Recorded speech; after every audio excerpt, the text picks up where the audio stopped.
Okay, next video. This video I'm going to show you how to do a trend line in Excel and use GoalSeek yet again. So you see our question here. The first thing to consider in this question is deciding which one is going to be the input and which one is going to be the output. Now I have this question on an old version of this. Why doesn't the independent variable need to be stated? The correct answer is that it really doesn't matter.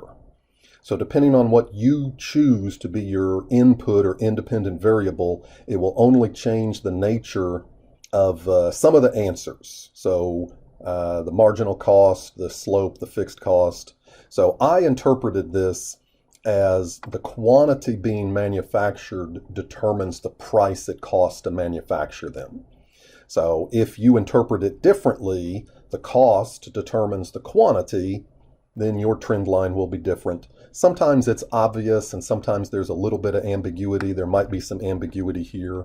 I'm only going to show the example one way. So let's look at Excel.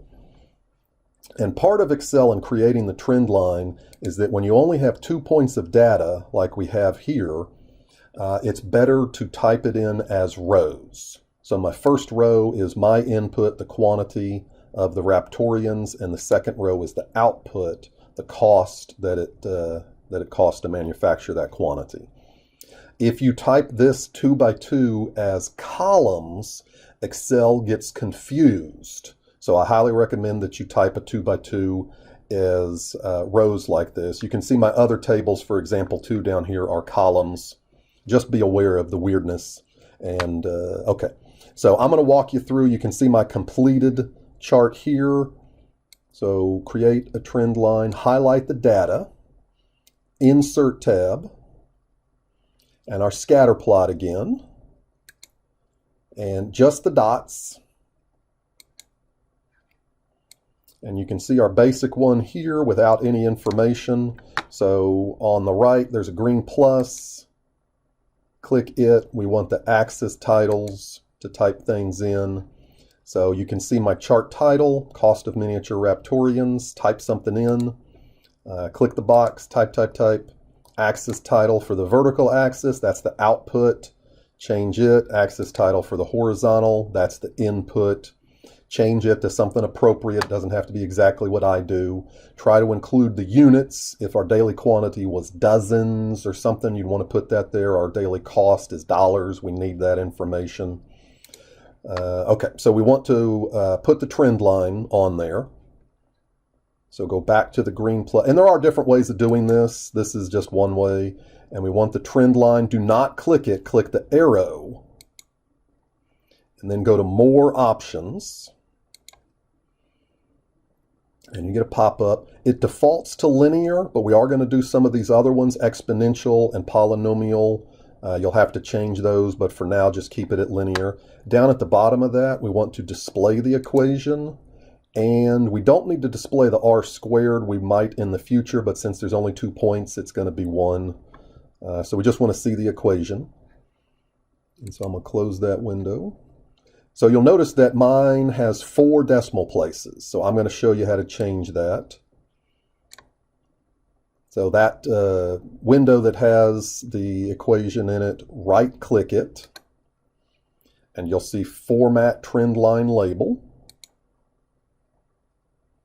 And then our category, change it to number. And then that's where we can change our decimal places to whatever is appropriate. 4. You can see it updated right there.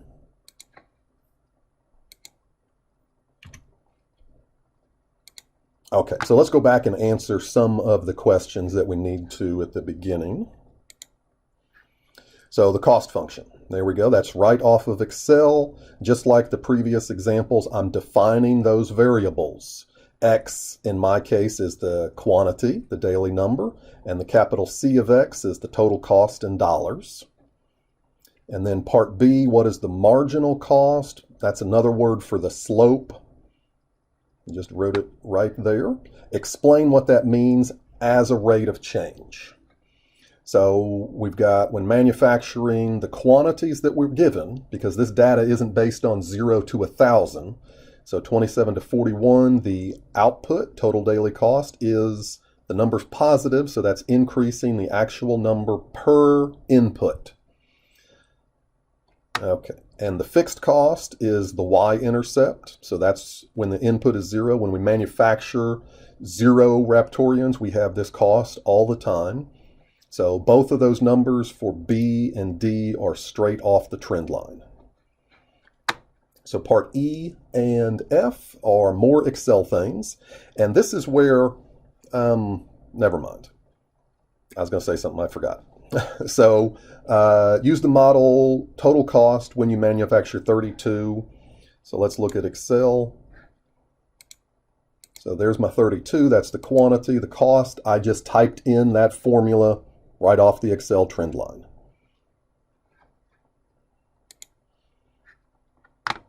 And that's to show your work.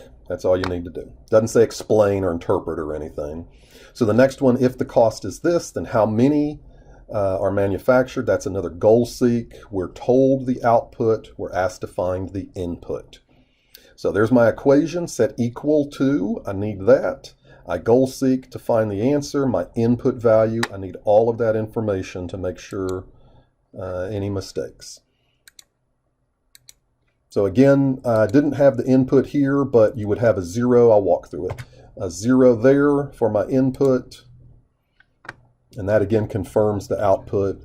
So highlight the output cell, data, what if, goal seek. And that is the amount given, 27,000.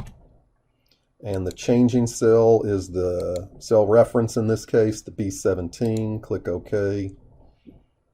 And like I did in previous examples, you might want to do that a second time.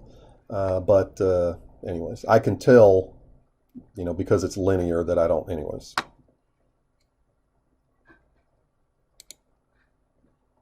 So there's that. Let's see how fast I can do the second example.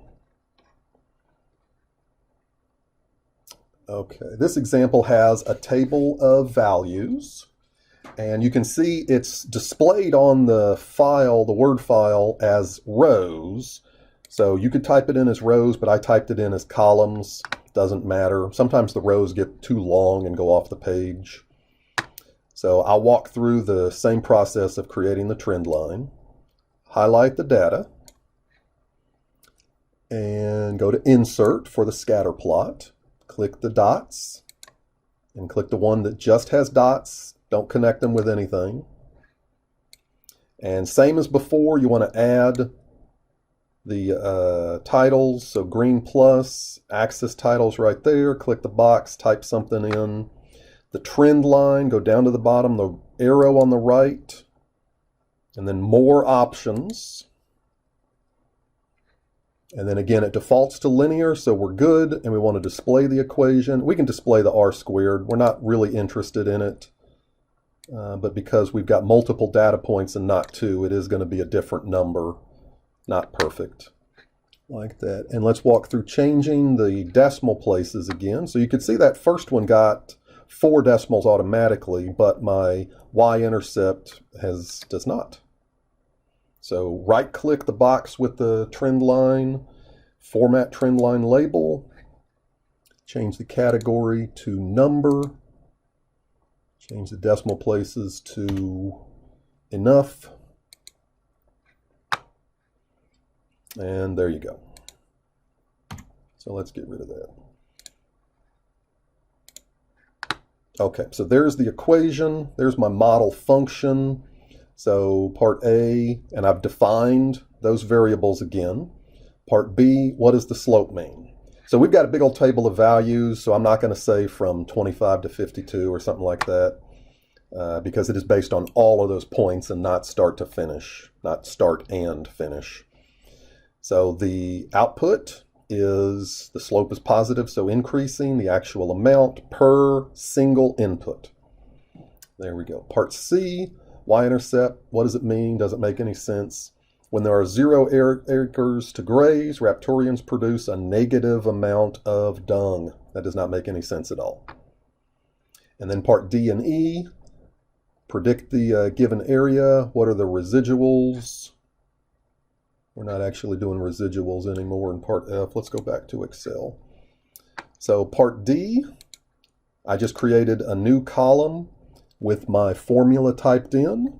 That's what it's asking you to predict. So based on the model, and you can see those, they get pretty close, and that's representative of the connect the dots. Not so well. The residuals are just the difference in those. So I've got the actual amount minus the predicted amount. So you can see sometimes they're a little low, sometimes they're a little high. Negative is too small below the line. Positive is too high above the line. That's just another way to see how well the trend line captures the data. So it's pretty close. It's off in a couple of places, but it's pretty close. And then part F, if so many tons of dung are produced, how many acres, round to the nearest. This is another goal seek. We're told the output, we need to find the input. You can see I'm writing the same stuff. So the equation equal to the number, goal seek, the answer, my input value, and then my actual answer written out. So Excel, so my input was 0. My model is there. So click the cell with the formula, data tab, what if, goal seek. The question asks for 50 million, and the formula is in millions. You can see all my table of values. I don't have 50, comma, 00, etc. I've just got that number there. And then the changing cell is that. And click OK. We've got a solution. And you can see in my second formula, I multiplied by 1,000,000, so I could actually write that out, depending on the instructions. So round to the nearest 100th of an acre, not 100th of 1,000,000 acres. So that's why I had to change my goal seek answer into the actual answer to the question.